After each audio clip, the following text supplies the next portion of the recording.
नमस्कार, मी मैत्री सोनपेटकर Dnyanganga English medium school इयत्ता चौथी. आज आपल्या समोर तेनाली रामाच्या बक्षिसाचा अर्धा अर्धा हिस्सा या कथेचे अभिवाचन सादर करत आहेत. एके दिवशी काही लोककलाकार फिरत फिरत विजयनगर राज्यात येऊन पोचले. त्यांना पाहून महाराणीलाही लोकनाट्य पाहायची इच्छा झाली.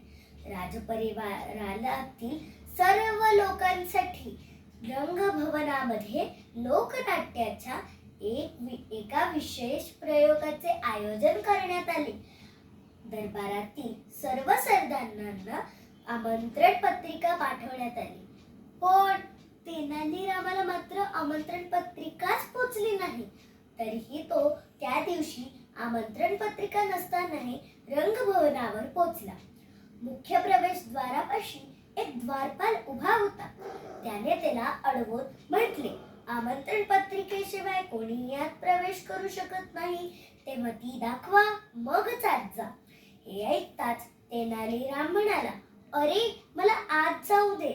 महाराजांनी मला बक्षीस घेण्यासाठी खास करून बोलावले आहे. द्वारपालाला हे माहित होते की तेनालीरामाला राजाकडून अनेकदा सोन्याच्या मोहऱ्यांची थैली मिळते. त्यामुळे तो म्हणाला, मी जर तुम्हाला आमंत्रण पत्रिकेशिवाय आत जाऊ दिले तर मला काय मिळणार? तेनालीराम आनंदात म्हटला, महाराज जे मला बक्षीस देतील त्यातील अर्धा हिस्सा तुझा.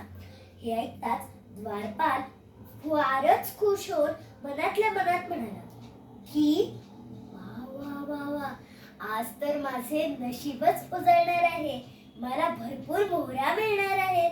मग तो तेनालीरामाला आत जाऊ देतो. मुख्य प्रवेशद्वारापाशी आणखी एक द्वारपालही त्याला आमंत्रण पत्रिका नसल्याने अडवतो. मग तेनालीराम पहिल्या द्वारपालासारखेच सांगतो की महाराज जे मला बक्षीस देतील त्यातील अर्धा हिस्सा तुझा. हे ऐकून जाम खुश होत तो दुसऱ्या द्वारपालही त्याला आत जाऊ देतो. आतमध्ये कार्यक्रम चालू झालेला असतो. सुरांची मैफिल रंगू लागते. ता थै थै ता सुरू होतं. राजाच्या पात्राचा विषय अभिनय सुरू होता. महाराज आणि महाराणी ते लोकनाट्य पाहण्यात रंगून गेलेले असतात. तेव्हा तेनालीराम विचार करतो की अशी काहीतरी युक्ती केली हवी की बाहेर उभ्या असलेल्या दोन्ही द्वारपालांना बक्षिसाचा अर्धा हिस्सा अगदी नीटपणे मिळेल. मनाशी असेच काहीसे ठरवून तेनालीराम मंचावर जातो आणि राजाच्या पात्राचा अभिनय करण्याला लोककलाकारला जोरात थप्पड देतो आणि डोळे वटारून त्याच्यासमोर उभा राहतो. महाराज नेमके लोकनाट्य पाहण्यात रंगून गेलेले असतात. पण अशा प्रकारे रसभंग झाल्याने राजा रागावून तेनालीरामाला ओरडतो, अरे तेनालीरामा, हे काय करतोयस? वेडाबिडा झालास की काय? आता या क्षणी सर्व लोकांसमोर तेनालीरामाने आसोड्याचे 10 फटके खावे. लगेच एक शिपाई आसोड घेऊन तिथे येतो. तेवढ्यात तेनालीराम म्हणतो, महाराज, पण आसोड्याच्या फटक्यांच्या शिक्षेचे अर्धा हिस्सा मिळवण्यासाठी माझे 2 मित्र बाहेर वाट पाहत आहेत. त्यांना मी बोलवू का? तेनालीराम त्या दोन्ही द्वारपालांना आत बोलवतो.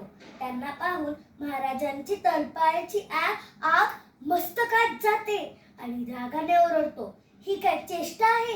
यांच्या इथे काय संबंध? मग तेनालीराम विनम्रपणे सारी हकीकत राजाला सांगतो. मग महाराज हुकूम सोडतात, या दोन्ही द्वारपालांना आसोड्याचे 5-5 फटके मारा आणि त्यानंतर त्यांना नोकरीवरून काढून टाका. लाज घेणाऱ्या या दोघांनाही आता माझ्या राज्यात स्थान नाही.